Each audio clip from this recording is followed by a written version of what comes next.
মাঝে মাঝে সেক্রেটারিয়াল জবের প্রয়োজন হতো। আমি তখন ডক্টর মঈন খান স্যারের বাসায়, অর্থাৎ ওনার পিতা মোমেন খান সাহেবের বাসায় মিট করে সেখানে আমি যেতাম এবং আমার কাজগুলো করতাম। সেই সময় ফজলখালে প্রাক্তন ছাত্র ছিলেন মেজবাউদ্দিন খান, তিনিও আমাদের শিক্ষক ছিলেন। পরবর্তীতে উনি সিএসপি দিয়ে সচিব হন, অর্থাৎ ফুড মিনিস্টার মোমেন খান এবং ফুড সচিব খাদ্য সচিব ছিলেন মেজবাউদ্দিন খান, ফজলখালীর ছাত্র ছিলেন সেই সময়। আর ছিলেন ডিপিএম জামালউদ্দিন সাহেব ইনচার্জ ইন্ডাস্ট্রি মিনিস্ট্রি, ছিলেন নজরুল আলী সাহেব, তিনি ছিলেন টেক্সটাইল মিনিস্ট্রি, ছিলেন কাসেম সাহেব, তিনি ছিলেন যুবমন্ত্রী। ওনারা আমাদের ছাত্র ছিলেন এবং সেই সময় একজন সচিব ছিলেন। সেই সময় ডক্টর মোমেন খানের সুবাদে ফজলখালে ছাত্র সংসদে, ফজলখালে ডাইনিং হলে, সারা বিশ্ববিদ্যালয়ের বিভিন্ন ডাইনিং হলে 2 টাকা করে, 2.5 টাকা করে খাবার ছিল। আমাদের হলে খাবার হতো 2 টাকা, এবং এই 2 টাকার খাবার অন্য হলে ছিল অনেক উন্নত মানের ছিল। স্যার স্মরণ করিয়ে দিল, সেই জন্য বলছি তার ইতিহাস। উন্নত মানের খাবার ছিল। এই উন্নত মানের খাবার কি করে আমরা পরিবেশন করতে পারি ফজলখালে সেপারেটলি? সেই সময় সিস্টেম ছিল হলগুলোতে রেশন কার্ড দেওয়া হতো। যেহেতু ফুড মিনিস্টার আমাদের হলে, ফুড সেক্রেটারি আমাদের হলে, আমি তখন রেশন কার্ড বাড়িয়ে নিয়েছি এবং এই রেশন কার্ডের থেকে উদ্বৃত্ত যে চিনিটা, এই চিনিটা বাজারে বিক্রি করা হতো এবং সেখান থেকে আমাদের বেশ আয়, সেই আয় দিয়ে ওই ডক্টর মঈন খানের বাবা মোমেন খানের কারণে আমাদের হলে প্রত্যেক মাসে ফিস্টের ব্যবস্থা করা হতো এবং আমাদের অনেক ছিল। আমরা প্রায় রিনিউ করতাম, সকল স্যার আসতেন। এই সেই আমাদের মঈন খান স্যার একটি গল্প বললেন একটি মেয়ের কথা। আমরা যখন দায়িত্বে ছিলাম, প্রতিমন্ত্রী ছিলাম, তখন আমি একটা প্রোগ্রাম করেছিলাম জিয়া ফাউন্ডেশন থেকে শিক্ষার জন্য, যারা তারেক রহমানকে চিফ গেস্ট নিয়ে করে স্টুডেন্টদেরকে একটি বৃত্তির ব্যবস্থা করার জন্য একদিন ইফতারি মাহফিলের আয়োজন করেছিলাম এবং ডিগ্নিটারিদের দাওয়াত দিয়েছিলাম যারা সমাজের খুব প্রতিষ্ঠিত। এলজেডি অডিটোরিয়ামে এই অনুষ্ঠানটা আমি করেছিলাম। এই অনুষ্ঠানটিকে প্রাণবন্ত করার জন্য এবং আমি যেন অডিয়েন্স থেকে অনেক কিছু পেতে পারি, সেজন্য ভিডিও ক্লিপ তৈরি করেছিলাম গরিব মেধাবী ছাত্রদেরকে নিয়ে। প্রত্যেকের বোর্ডের চেয়ারম্যানকে বলে দিয়েছিলাম, আপনাদের বোর্ডে যারা গরিব মেধাবী ছাত্র আছে তাদেরকে নিয়ে আসবেন এই অনুষ্ঠানে এবং তাদের আমরা বৃত্তির ব্যবস্থা করব। এই সুবাদে প্রত্যেকটি বোর্ড থেকে গরিব মেধাবী ছাত্রদেরকে নিয়ে আসা। এর মধ্যেই আমি সিলেকশন করলাম কারা রেজাল্ট খুব ভালো করেছে এবং তাদের ফ্যামিলি স্ট্যাটাসটা কি। তো একটি খুবই গরিব একটি মেয়ে রাজশাহী বোর্ড থেকে স্ট্যান্ড করা, জিপিএ প্লাস পাওয়া, গোল্ডেন জিপিএ প্লাস পাওয়া। তার মা বাসায় মানে গৃহস্থলীর কাজ করত অন্যের বাসায় এবং মেয়েটিকে শিক্ষিত বানিয়েছে এবং জিপিএ প্লাস পেয়েছে। এই ধরনের কিছু ছেলে মেয়েকে নিয়ে আমি সেই সময় একটি সুন্দর ভিডিও ক্লিপ করলাম, যেটা এটা খুব টাচি হয়। তো অনুষ্ঠান খুব সুন্দর চলছিল। আমি ওই টাচি ভিডিও ক্লিপটি দেখাচ্ছিলাম যেন অডিয়েন্সের সকলেই আমাদের এই জিয়া ফান্ডে কন্ট্রিবিউট করে সেই জন্য।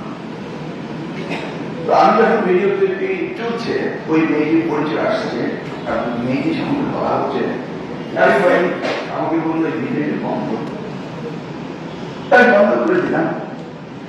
অনুভূতিটি আকৃষ্ট করছে, ডোনেশন আসে, কিন্তু মেইন কথা করে ভেবে দেখুন, এই মেয়েটির মা একজন বাসায় কাজ করছে আর সেটা দেখিয়ে আপনি অন্যকে কনভিন্স করার চেষ্টা করছে, নিশ্চয়ই ঠিক না। ঠিক এই কথাই স্যার আজকে বললেন যে বৃত্তির পরিচয়টি অনেকেই নিতে চায়। তো যাই হোক, তারপরে আমরা সকলকে বললাম এই কতজন স্পন্সর করবেন। আমরা অনেকেই পেলাম স্পন্সর করার জন্য, এসএসসি থেকে এসএসসি পর্যন্ত করার জন্য আমরা প্রায় 300 গরিব মেধাবী যারা এসেছিল তাদের সকলকে স্পন্সর করতে পারলাম। আসলে শিক্ষা এমন একটি বিষয় যেটি গুরুত্ব দিয়েছিলেন শহীদ রাষ্ট্রপতি জিয়াউর রহমান, গুরুত্ব দিয়েছেন আজকে আমার যে শিক্ষক ডক্টর মহিন স্যার এবং ওনার পিতা মোমেন সাহেব। ওনারা এই শিক্ষা ব্যবস্থা উন্নয়নের জন্য ব্যাপক অনুদান তারা করে দিয়েছেন। আমরা দেখেছি আজকে শিক্ষকদের আন্দোলন হচ্ছে, শিক্ষকদের গঠন 50% বেতনের ব্যবস্থা করেছিলেন শহীদ রাষ্ট্রপতি জিয়াউর রহমান এবং তারই ধারাবাহিকতায় বেগম খালেদা জিয়া 90% পর্যন্ত শিক্ষকদের বেতনের ব্যবস্থা করেছিলেন। পরবর্তীতে 100% করেছেন। আজকে শিক্ষকরা ধর্মঘট করছে, আজকে শিক্ষকদের সপক্ষে আজকে আমাদের প্রিয় নেতা তারেক রহমান সাহেব তাদের এই সহানুভূতি দেখিয়েছেন, তাদের দাবির প্রতি সমর্থন দিয়েছেন এবং আগামী দিনে আমরা আশা করছি যদি বাংলাদেশ জাতীয়তাবাদী দল ক্ষমতায় আসে, দায়িত্ব পায়, তাহলে শিক্ষকদের এই দুরবস্থা থাকবে না। ধন্যবাদ জানাই প্রফেসর ডক্টর মহিন স্যারকে। তিনি প্রচুর সময় দিয়েছেন এবং তিনি উপলব্ধি করেছেন, করছেন এই শিক্ষা ব্যবস্থার ব্যাপক উন্নয়নের জন্য কাজ করতে হবে। এবং আপনারা জানেন তিনি আইসিটি মন্ত্রণালয়ের দায়িত্বে থাকার সময় ঢাকার গাজীপুরে যে আইসিটি যে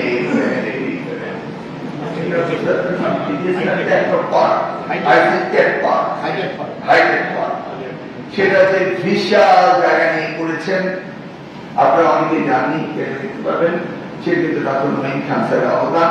আমার মনে হয় না আজকের দিনে অন্য কোন সরকার এই ধরনের হাইটেক পার্ক করতে পারবেন।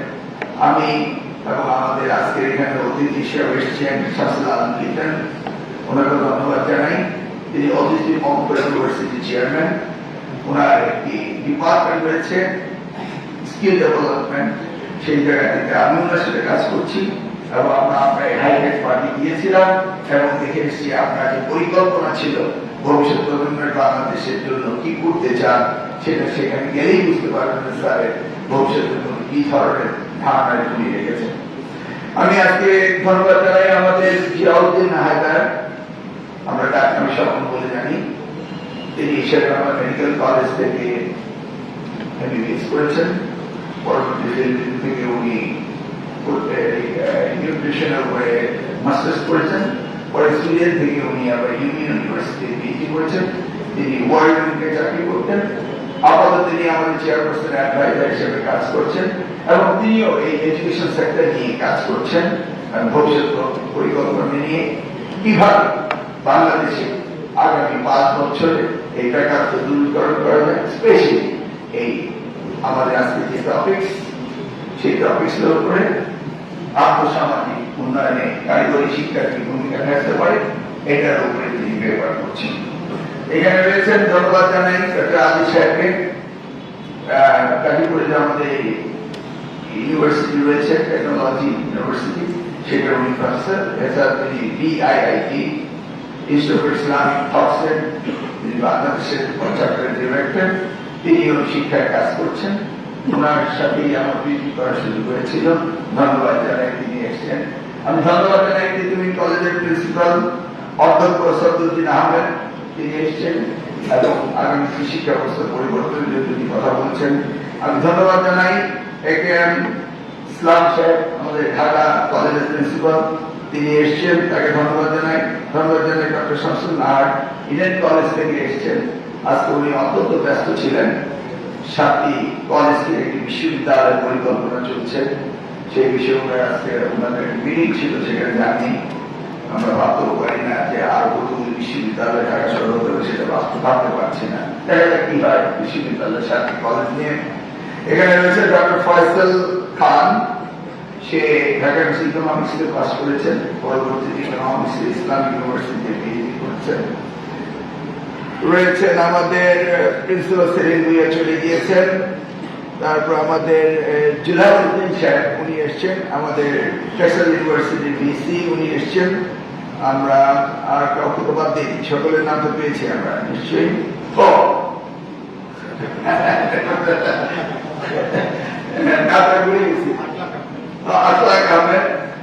উনি সচিব হয়ে গেছেন না, সেক্রেটারি একাডেমিশিয়ান এডুকেশনিস্ট, আমাদের খোঁজখবর সবসময় রাখে। এবং আমাদের কামরুল ভাই, কামরুল সাহেবের বিয়ে ছিলেন সেই সময় নাকি, সেই সময় আমাদের সময় আমাদের প্রবাসী মন্ত্রণালয় এবং তাদের যে নতুন শুরু করেছিলেন সেটার পিএস হিসেবে আপনি ছিলেন। আশা করছি অতি শীঘ্র বিষয় হয়ে যাবেন। উপস্থিত সুধীমণ্ডলী, আমরা আন্তরিকভাবে ধন্যবাদ জানাই, আপনারা এই অনুষ্ঠানে এসেছেন এবং আমাদেরকে সময় দিয়েছেন এবং ভবিষ্যৎ বাংলাদেশকে গড়ে তোলার যে ভাবনা আমাদের রয়েছে কারিগরি শিক্ষার মধ্য দিয়ে বিপ্লব, স্যার যেটা বুঝাতে চেয়েছেন যে আমাদের ডিগনিটি নিয়ে কথা বলে লাভ নেই, আমরা কিভাবে ভবিষ্যৎ বাংলাদেশকে তৈরি করবো এবং কিভাবে কোন বিষয়কে লেখাপড়া করবে, টেকনিক্যাল এডুকেশনকে লোয়ার গ্রেড এডুকেশন বলে রেগুলেট করা যাবে না, এটাকেই আজকে প্রাধান্য দিতে হবে। আমাদের এই জনসংখ্যাকে বিপ্লব আনতে হবে, মানব সম্পদ তৈরি করতে হবে। যেহেতু হায়দার সাহেব তিনি আশ্বস্ত করেছেন যে আগামী দিনে যদি বাংলাদেশে আবার বিএনপি সরকার প্রতিষ্ঠিত হয়, স্যার রয়েছেন।